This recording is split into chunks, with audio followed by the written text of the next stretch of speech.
Hello, everyone, and thank you for joining us for today's press conference. As you have noticed during the past days, we have been following up with all the informations, updates, declarations, statements, threats, and intents to block our mission. As also you have seen 2 days ago, we have suffered a drone attack that continued during several hours in the night. Gladly, everyone is safe. The team is in high spirit, and our mission continues. We wanted to give an insight with the testimonies and participation of members of our steering committee, of legal expert to the current context we are facing, of declarations and statements from several countries in support of the flotilla and the continuous threats and intents by the Israeli government to not allow the progress of the flotilla and basically continuing their genocide and military operations in Gaza Strip and in the West Bank. For today, we will start with Manda Mandela in the presentation, and we will continue after with members of our steering committee. I'm not sure that he's connected directly, might be using the phone of one of our colleagues. So if so, I invite Yasmin to pass him the phone. Yes, safe. We are here together connected from my phone, and we both will speak through my phone. Thank you. Thank you. You can start, please. Thank you and greetings to everyone. At the outset, allow me to thank my fellow Global Sumud Flotilla delegates and the millions of supporters around the world who have made this brave initiative possible. We thank the members of the media and all activists and people from all over the globe who have been supporting and reposting the GSF developments in real time. This briefing underscores the level of desperation of the Zionist entity to stop our efforts to end the genocide and bring the much needed humanitarian aid to the starving masses of Gaza. Let us be under no illusion that the Zionist entity that has for the past 7 decades acted with impunity in violation of international law and all human rights conventions are now intimidating us with intensified violence. Their response to previous flotilla initiatives are indicative of what harassment and violence we can expect from them. We were not unaware of apartheid Israel's propensity for violence and would be surprised if indeed they choose a different response. These acts are acts of desperation, not unlike what we witnessed during the last decade of apartheid South Africa. This global Sumud Flotilla comes at a time when some of Western regimes have started to backtrack on their shameless support for apartheid Israel. Yet, none of them are doing anything to stop the genocide, forced mass starvation, and forced displacement of millions of people in Gaza. We call on governments, NGOs, CBOs, labor formations, faith-based organizations, as well as human rights agencies and people from all walks of life to bring pressure to bear on the Zionist entity to stop its violent attacks and the threats of attacks on the global Sumud Flotilla. We assure our families and friends of the global Sumud Flotilla participants that we will do all in our power to protect them even under difficult circumstances. We will not stop our efforts as the GSF until the genocide stops. Humanitarian aid flows freely and the Palestinian people are free. Thank you. Thank you. Thank you for your words, and thank you for being on our ships and for the important role that you have been playing within the movement from the beginning. We appreciate all true voices that are standing in justice with Palestine and doing everything we can to stop genocide and break the siege. If you can, please allow Yasmin to join us. Thank you, Yasmin. Please go ahead. Thank you to everyone who's here today. And most of all, thank you to the people in Gaza who are supporting us and to all my comrades on each of these vessels. I want to speak about the troubling and well-documented pattern, the use of fabricated pretexts by Israel to justify violent assaults on civilian-led humanitarian missions, and the role that uncritical media coverage plays in enabling this violence. Let's recall 2010 Mavi Marmara attack, a peaceful flotilla attempting to deliver humanitarian aid to Gaza. Israeli forces stormed the ship in international waters, killing 10 civilians. In the immediate aftermath, Israel pushed out false claims that weapons were on board, that activists were terrorists, and that the flotilla was a threat to Israeli security. These claims were disproven. Independent investigations, including from the UN, found no weapons, no intent to harm, and no legal justification for the lethal force used. Yet by the time the truth emerged, the damage was done, and Israel had already shifted the narrative. This is not an isolated case. Time and again, Israel has used manufactured threats as a pretext for attacking aid convoys, hospitals, journalists, and civilian infrastructure, only to have those claims quietly walked back or disproven when international scrutiny catches up. Now we're seeing the same playbook again. As global Sumud Flotilla sails toward Gaza with nothing but medicine, food, human rights observers, doctors, journalists, lawyers, parliamentarians on board, Israel is already planting stories, whispering security threats, possible weapons, and terrorist ties. These are not new tactics. These are recycled lies designed to justify violence before it happens. This is how consent is manufactured, not just in headlines, but in the minds of ordinary people, to accept the siege of Gaza as normal, to excuse the killings of civilians as collateral, and to dismiss Palestinian calls for freedom as extremism. But Gaza is not a threat. It is a people under siege, a place where 2.3 million Palestinians are being punished for simply existing, where over half of the population are children, and where even humanitarian aid is treated as an act of war. So today, I urge every journalist, every newsroom, every media outlet, do not amplify unverified, unfair, and unverified Israeli claims as a fact. Ask for evidence.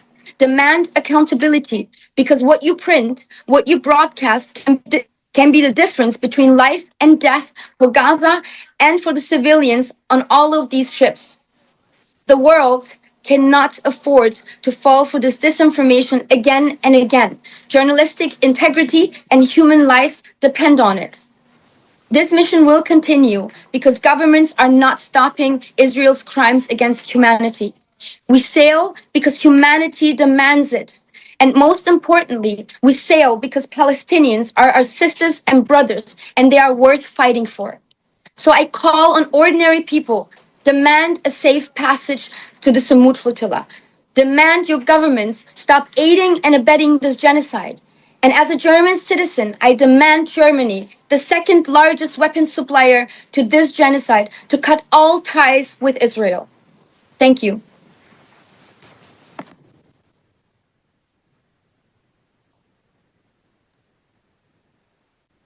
Thank you, Yasmin. Thank you for your words, Yasmin, on our steering committee.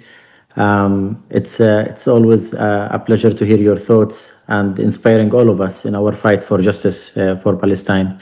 I invite another member of our steering committee to join us, Cleo from Greece.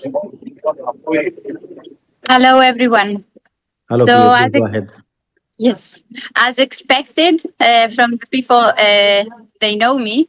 I haven't prepared a text, so I want to speak to you spontaneously. First of all, it's a huge honor speaking after Yasmin Akar and after Mandela.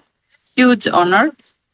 Second, I want to share with you our joy, our simple human joy when we joined the fleets from Sicily, from Tunisia, from Barcelona, when we arrived here. I am in a boat, literally, and it's of course a bit noisy, and I apologize for that.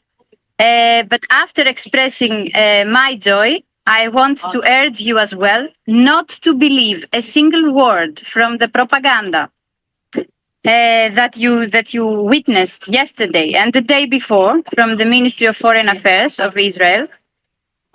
We are definitely peaceful citizens, academics, doctors, simple workers, mothers, even American veterans. We are people who demand justice, justice for the Palestinian people who have been so resilient and they have been dealing with the genocide for almost 2 years, and with deaths of children. Like one kid is dying every hour. Unbelievable statistics that do not matter for some reason. But today, in this international context, when the European Parliament finally took a stance and expressed their solidarity with the Palestinian cause, nowadays that many countries finally recognize Palestine as a sovereign state, we have the chance to break the siege of Gaza, and not only Gaza, to make like a historical rupture, to be part of a historical moment. And we will not leave this opportunity like passing by. We will not abandon our fight. Now we are at the most critical moment, like heading to Gaza. And we should be even more disciplined, committed, and faithful, and even optimistic that we will win, and not we, on behalf of the Palestinian people, of course, we will win because we are right. That's all. That's my single message I want to transfer to everyone. And thank you very much for being here and listening to us and supporting us from far away. Thank you, Clary, and definitely I understand how you have been waiting with the Greek fleet for weeks and days to be with everyone. So it's a true honor to have our Greeks joining us today. Now our fleet is complete with 4 departures that we have planned in advance, and it's just one step to show the determination of the people of the world to continue this fight for justice and for end to the genocide and to block the siege on Gaza. So we are very happy to have you on this with all our Greek colleagues. Thank you, Cleo. We will have the next speaker, Varsha Gantikota, who is the Executive Secretary of the Hague Group.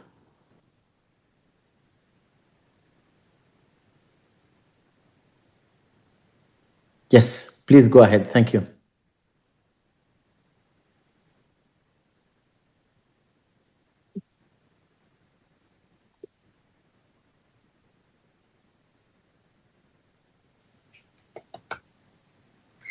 Thanks, everyone. It's a great honor to be speaking to each and every one of you, fearless comrades sailing to Gaza on the Global Sumud Flotilla, which has given hope, real hope to all of us in this dispiriting moment of marking 2 years of the Gaza genocide. So my gratitude, not just from myself, but on behalf of every single individual and state and bureaucrat and technocrat that's been working with us on the Hague Group to do what you've been doing, which is finally break the siege on Gaza and interrupt the material arteries of the genocidal machine. Thank you for your bravery. From the Hague Group, we only have one message. It's the same message that motivated the formation of the group, which is we simply cannot keep pretending there are existing international institutions, the Security Council, the General Assembly, the ICJ, the ICC, suffice in any fashion to stop the atrocities that we're seeing right now. And that's the exact same kind of pretense that we're seeing today as the flotilla is brutally attacked, especially from Western nations and complicit countries from around the world who keep calling on and condemning and expressing concern, but not acting as states, not acting decisively with international and national policies to protect our fellow brothers and sisters on the flotilla, but also break the siege on Gaza. Here at the United Nations, the Hague Group is convening an emergency ministerial conference once again, bringing together over 31 states to do what you're doing on the other side of the world, which is to break the arms exports to Israel, ensure that aid gets to our friends in Gaza, ensure that there is no port that is being used, no factory, no land, no labor from each of our countries that can be drenched with the blood of Palestinians, and ensure accountability for war criminals, for every single individual, for government officials, and for institutions and corporations that are committing crimes under the Israeli entity at this moment, in this 2-year moment of the Gaza genocide. I'd also like to say all of my solidarity with the members on the flotilla. We have seen statements from South Africa, from Namibia, from Colombia, from Malaysia, each of the founding members of the Hague Group who stand ready to support you and who stand ready to protect every single individual on all the boats on the flotilla should there be any attack whatsoever. We hope that our numbers grow, both on the flotilla as well as on the Hague Group, where states and citizens, governments of conscience and people of conscience coming together to finally break the siege on Gaza. Thank you very much. Thank you, Varsha. It's a pleasure to have you with us, and this is one of the things that this movement of people has achieved, is to bring both land and sea together in our continuous work and mobilization, because this is the only way for us to continue path of justice, of rights, not only for the Palestinian people, but for all oppressed people. So we appreciate the work that you are doing, and we thank you for being with us today. We move for our last speaker, the Palestinian lawyer from US, Lamis Addik. Please go, Lamis. Great to see you again. It's amazing.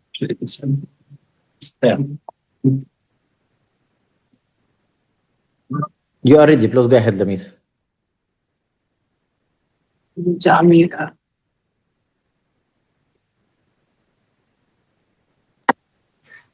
Thank you, Saif. It's a pleasure to see you and an honor to hear from Nkosi's, Willaveli, Yasmin, Yusuf, Cleoniki, and Varsha. I will begin, as always, I'm not in the US. I have not been based in the US since the early months of the genocide.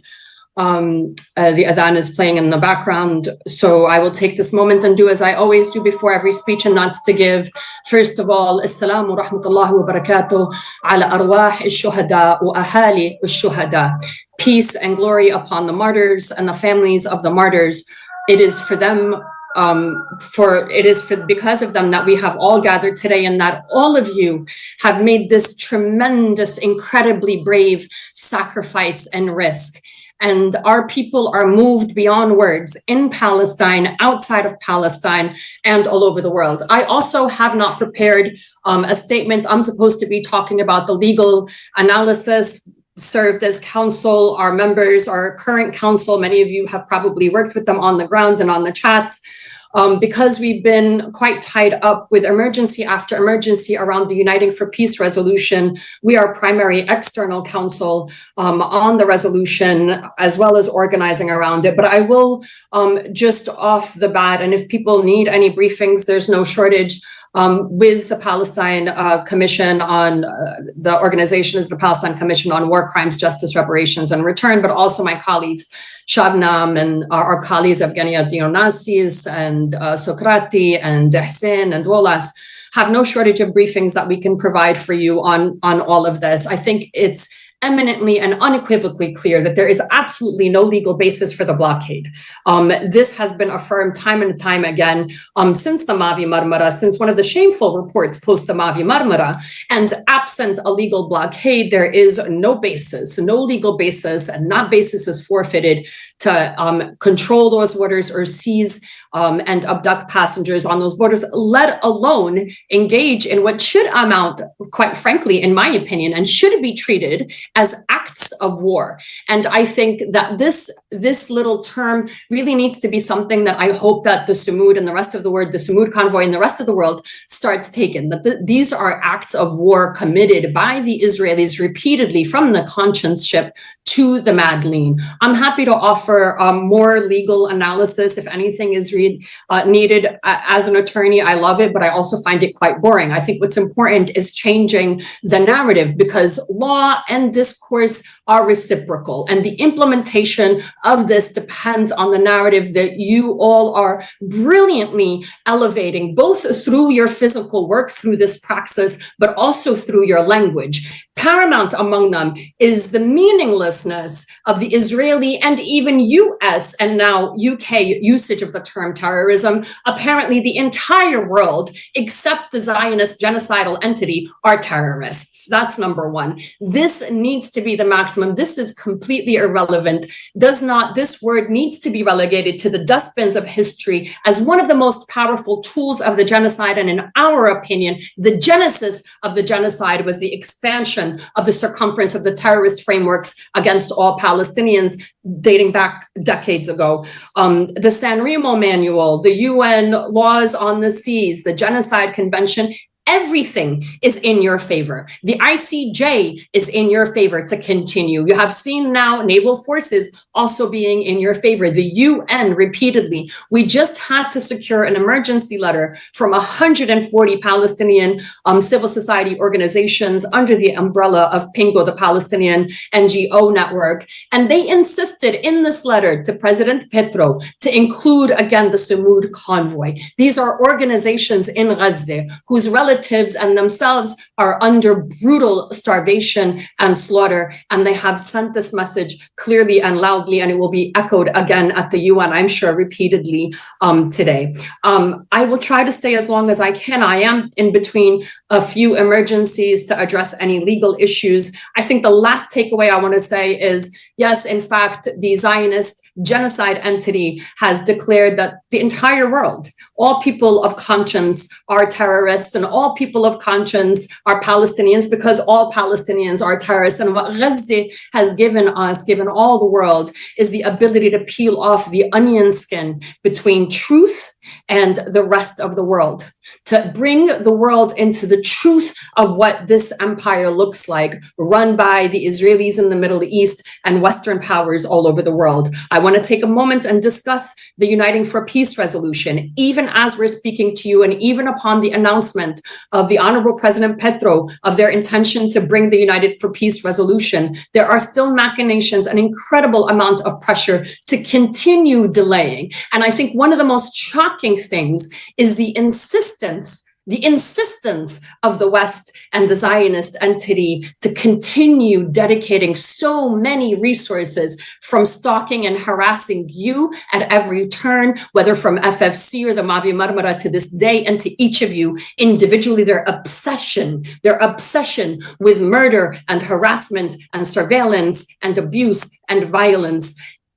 And of course, their insistence on dominating the region and the world for the worst purposes. And therefore, it is you who are leading the world truly, and this is not an exaggeration, into an era of light, into an era of humanity, an era of peace and justice and stability for all of humanity. So as we salute our people and our freedom fighters in Palestine, we salute all of you and we thank you. Wassalamu alaikum wa rahmatullahi wa barakatuh.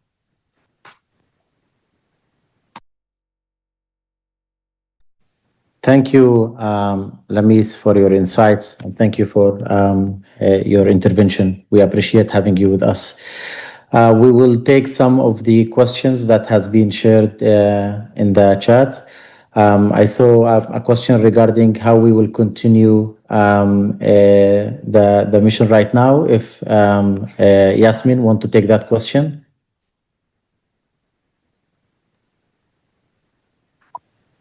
I hope you can hear me. Yes. At the moment, we are joined, the fleet is joined by every ship that is meant to go to Gaza. We are up to 50 vessels carrying humanitarian aid and hundreds of human rights observers, lawyers, parliamentarians, actresses, actors, and lawyers. We will not have a technical stop from here on. We will continue directly to Gaza to deliver the humanitarian aid, to open up the humanitarian sea corridor. We are aware of the threats, and we are aware that several actors would want us to stop, even so far that people are being asked to leave this mission because of the dangers. However, these threats backfired because it unified the people even more.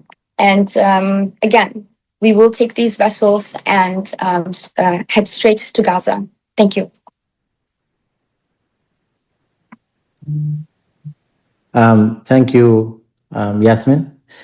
We have a second question about credible intelligence that makes us think Israel is likely to attack the ships within the next 48 hours, from Laura. Would you also like to take that, Yasmin? Can you repeat the question, please? Yes, it talks about the credible intelligence that made us think Israel is likely to attack the ships within the next 48 hours. We are aware of these threats. When we were sailing with the Madeleine, we had similar threats. And I would urge everyone to amplify this, because these threats are not necessarily towards us. It's to the whole international community who dares to challenge Israel. And it is a threat to the Palestinians who are systematically being erased right now. Everyone is aware of the urgency of this mission. These threats will not deter us. These threats will not stop us. The bombing started very early on in Tunis when both motherships, Alma and Familia, was attacked. And then 2 nights ago, when we had fire literally raining from the skies for several hours, and attacks on the flotilla.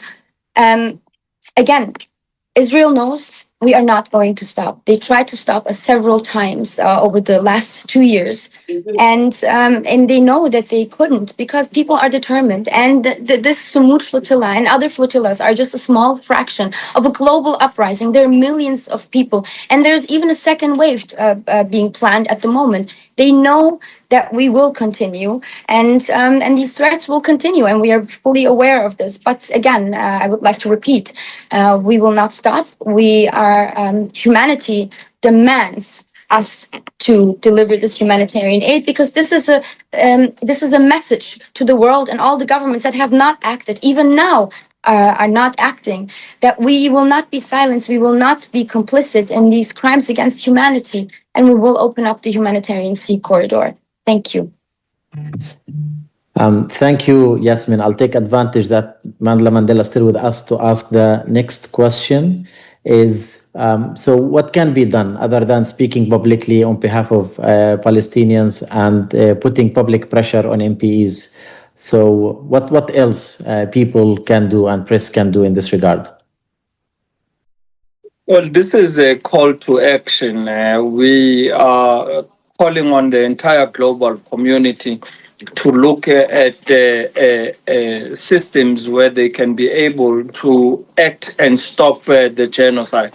We have often in South Africa said, as much as we applaud the South African government as led by His Excellency President Cyril Ramaphosa for having taken the Israeli apartheid regime to the International Court of Justice, as well as the ICC, to the ICC. We need to do more. We have become the largest seller of coal to apartheid Israel. Therefore, South Africa is fueling the genocide in Israel today. And we therefore want to call on all citizens in South Africa and in the global community to do all they can to cut the lifelong systems that enable the apartheid state of Israel to continue with its genocide. We know that even the fuel that they utilize comes from Azerbaijan through Turkish pipelines. And therefore, we call on the Turkish government as well as the citizens to ensure that that is stopped. And comrades all over the globe need to look at simple acts that they can do to ensure that we stop this genocide now. It's not about just policies and protests and marches, but we need to find actions that truly end this genocide. Thank you. Thank you, Manla. One of the questions, or actually repeated in different talks, about the offer we have received to port the humanitarian aid that we have with us, and another one in the same line mentions that it's a port next to Gaza and asking why we don't negotiate. So I'll step in for this question. Being a Palestinian myself, the question is not regarding the lack of humanitarian aid around Gaza itself. It's the prevention of humanitarian aid to arrive to Gaza. And the mission to break the siege and open a humanitarian corridor is to guarantee the direct access of the Palestinian people with humanitarian organizations for those aid. The port that was offered is Cyprus, and it's nowhere close to Gaza. It's not part of any ports in Gaza Strip. And it does not serve the purpose of our mission. There are hundreds and hundreds of trucks that are filled with humanitarian aid that are not allowed to enter. In addition, delivering the aid to the Israeli authorities in Ashkelon, or delivering the aid to an organization in Cyprus doesn't in any way guarantee that the siege will be broken, or that Palestinians will not be continued to be used as targets when humanitarian aid is being delivered. It seems that the way we want to explain the situation from a government perspective and from international perspective, as of what we bring in aid in a natural disaster because of lack of aid, which is not the actual reality. What we bring with us is a human rights campaign of people, civilians from all over the world, that are carrying aid because aid is not allowed to go inside.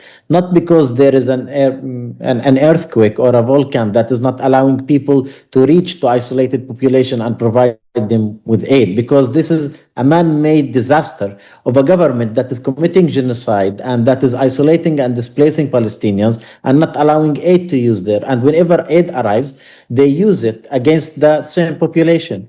So there is no use for an aid to be given into a different port. It's what we are asking for is Israel to respect international law and to respect the resolutions and to stop their genocide over the Palestinian people, for that aid to arrive and for a humanitarian corridor to be open. Thank you. One other questions that we have is regarding the specific information that we have received. So my colleague Yasmin clarified how this information is circulating, and also how we should deal with this information within the mission, and also from a responsible media.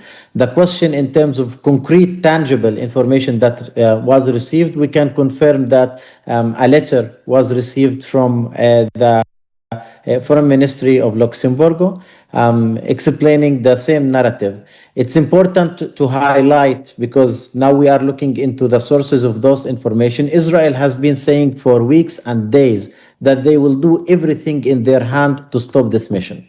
And they have been threatening everyone on the mission that they will be put in long-term jail, and they will be treated according to the anti-terrorist laws, and they will not allow this mission to arrive close to Gaza, and there's no one who controls the territorial water of Gaza. ignoring the fact that in all previous missions, their interception and their violation of human rights happens in international water. The drone attack that happened on our ships in the past few days happened in international water. So to make it very clear, the mission in itself complies perfectly with international law. It is protected by Geneva Convention agreements. As humanitarian aid volunteers and human rights activists are going through international water to deliver a needed humanitarian aid. The one who is violating international law and the one who is committing crimes in this case is Israel. One of the last questions that we have here is speaking about the Italian Navy and the assist to Global Sumud Flotilla. If we can share some updates from our side. I know, Cleo, you just arrived to us, but would you like to share your perspective of both Italian and Spanish government sending those vessels to be observing and sailing next to our Sumud Flotilla? Sure. We welcome them, first of all. We are not, reckless or naive to believe that suddenly governments that have cooperated in the past with Israel, suddenly they want to fully support the Palestinian cause. However, it's very positive that they react this way after, of course, our efforts, the efforts, of the civilians, the efforts of the labor unions in Italy. It was tremendous, their effort to bring attention on this matter and help to protect us, all the fleets going to Gaza. So this is actually a victory of them. The fact that the governments finally are willing to protect us along the way, sending Navy boats. And of course, there is a difference. Spanish government has shown its solidarity all the way back. But we welcome these initiatives, no matter where they come from. And I would personally ask also the Greek government, and we do this also through our MPs, our parliamentarians, to support us. The Coast Guard, for example, at least as long as we are in the SAR, in the zone controlled by the Greek Coast Guard. Thank you very much. Thank you, Chloe. Next question to Lamis. Yes. About the legal situation. What is the legal status of the waters of Gaza, which Israel considers its territorial waters in the absence of a Palestinian state? Why is protection not guaranteed in that area? Is it because it is a theater of war, or because Israel considers it as its territorial waters? For Lamis.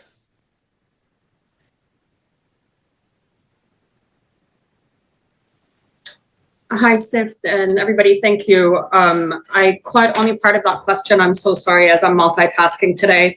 But I read the question, and I think it was on the status of the seas off the coast of Gaza. Look, de facto, Israeli has control. The ICJ did not recognize this control, but articulated it, which means that they have a responsibility to protect civilian life as the de facto controllers. But according to the ICJ and according to international law, that control of Gaza and its waters is unequivocally illegal. These are illegally occupied lands and illegally occupied waters. They have no rights. And even if they were to insist that these are Israeli waters, which they are not according to the ICJ, not just according to the ICJ, mind you, according to the UN General Assembly Resolution ES-10/24 of September 2024, the majority of the UN General Assembly adopted the ICJ advisory opinion, meaning the majority of the states in the world have acknowledged that Israeli control over Palestinian waters outside the coast of Gaza is illegal. I don't even know if it's relevant to talk about absent that. In the wildest scenario, even if these were considered Israeli waters, they can't intercept without valid, legitimate basis, with due process, with a whole gamut. It has to be proportional. There are all of these legal requirements which Israel has. Number one, declared that it's going to breach. It's declared its intent to act disproportionately and violently. It's declared its intent to unlawfully and discriminatorily abduct passengers and seize the vessels. And what I would say is, I think that these questions are very important, and everybody should be, and I think your respective legal teams, especially in your localities, have given you this information, but to really be able to assert this during all of the conversations is the ICJ has declared Israeli occupation and siege completely illegal. I would keep it at that. Thank you, Lamis. And Yasmin wanted to add to the answer about the naval ships. Please go ahead, Yasmin. Thank you, Saif. I would like to add to the support that we're getting from these naval ships. We have to be very clear about the fact that it is Palestinians who need protection. And these governments have failed to protect Palestine and the people of Palestine. And this is why these initiatives come to life. This is why we are here going to Gaza, because all governments around the world have failed to protect Palestinian lives. And they're still failing to do so. So this fleet, yes, needs protection, but why does it need protection? It is because Israel is a threat. Israel is breaching international law. Israel is breaching maritime law, and it's committing war crimes. And instead of challenging Israel and the crimes they're committing, they're coming to protect us. They are very welcome, as my comrade Cleo said. But this is not enough. We can't always act superficially. We need real solutions. And the solution is that these governments protect Palestine, and they can only protect Palestine if they challenge Israel by cutting all ties to Israel. Thank you.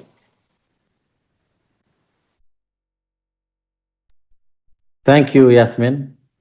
And thank you, everyone who has been joining us. We will continue sharing updates of the mission on our social media, and when needed, we'll also call for any press releases through our channels.